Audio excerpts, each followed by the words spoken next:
आपको एक फर्म का प्रॉफिट दे रखा है after retaining ₹15,000 to the reserve, और ये प्रॉफिट है ₹75,000।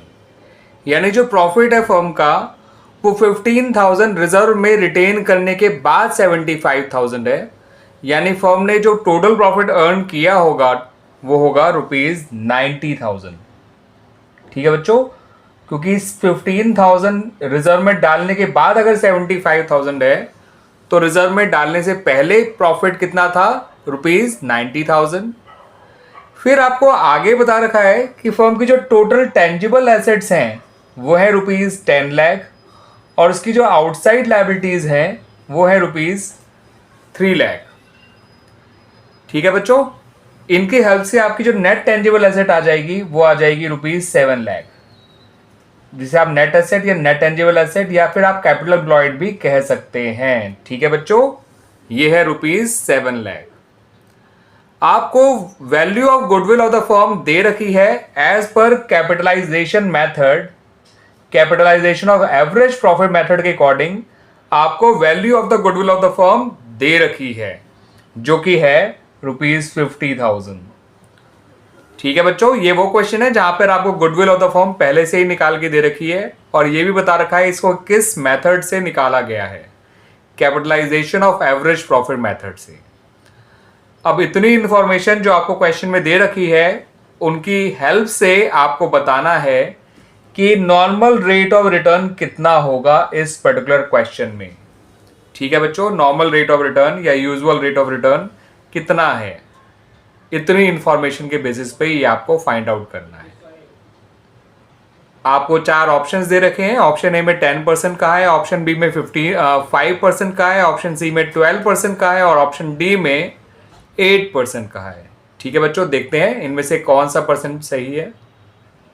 तो बच्चों, capitalization of average profit method में जो गुडविल निकाली जाती है इसका फॉर्मूला होता है capitalize average profit minus net tangible assets.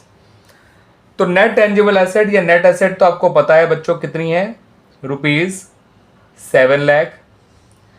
Capitalise average profit आपको नहीं पता है, लेकिन गुडविल भी आपको पता है ₹50,000। ठीक है बच्चों, इसकी हेल्प से आप कैपिटलाइज एवरेज प्रॉफिट निकाल लेंगे, जो कि निकल कर आएगा ₹7,50,000।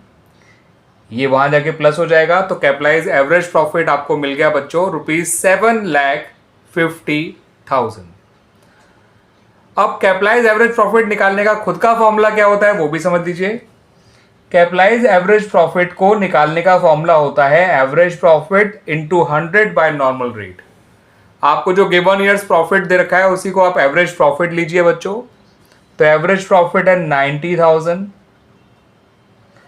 Multiplied by 100 divide by normal rate जो आपको नहीं दे रखा, और ये इक्वल होना चाहिए कैपिटलाइज एवरेज प्रॉफिट के, तो उसको यहाँ लिख लीजिए या यहाँ लिख लीजिए, एक ही बात है।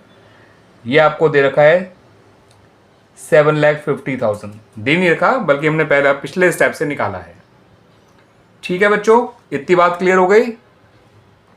अब इसे सॉल्व करेंगे तो नॉर्मल रेट निकालने के लिए इसको उधर ले जाइए, 7,50,000 को नीचे ले आइए। तो 90,000 इंटू 100 होता है बच्चों 90 लाख। 90 लाख को आपको 7,50,000 से डिवाइड करना है। 90 लाख को आपको डिवाइड करना है 7,50,000 से, आपका नॉर्मल रेट आ जाएगा। ठीक है बच्चों, 1 2 3 4 1 2 3 4 900 को 75 से डिवाइड करिए तो 15 का टेबल पढ़ते हैं। 15 5 ज़ा 75, 15 6 ज़ा 90, तो ऊपर 60 आ गया, नीचे 5 आ गया, और 60 को 5 से डिवाइड करेंगे तो ये आएगा 12। तो बच्चों इसका मतलब ये हुआ कि जो नॉर्मल रेट है वो है 12%। कितना है बच्चों? 12%। आप देखेंगे तो ये ऑप्शन नंबर सी में गिवन है 12%। The right answer, the right option is 12%। Clear बच्चों? आ गया समझ में अच्छी तरह से? तो बस आपको फॉर्मूले पता होने चाहिए, फॉर्मूलों का अच्छी तरह से पता होना चाहिए। आप पढ़िए, आसानी से बता देंगे। ठीक है, वैल्यूएशन ऑफ गुडविल वाले जो क्वेश्चंस होते हैं ये फॉर्मूला बेस्ड होते हैं। अगर आपको फॉर्मूले अच्छी तरह से आते हैं तो आप जो भी पूछा गया है वो बड़ी आसानी से ही निकाल कर बता सकते हैं। ठीक है बच्चों।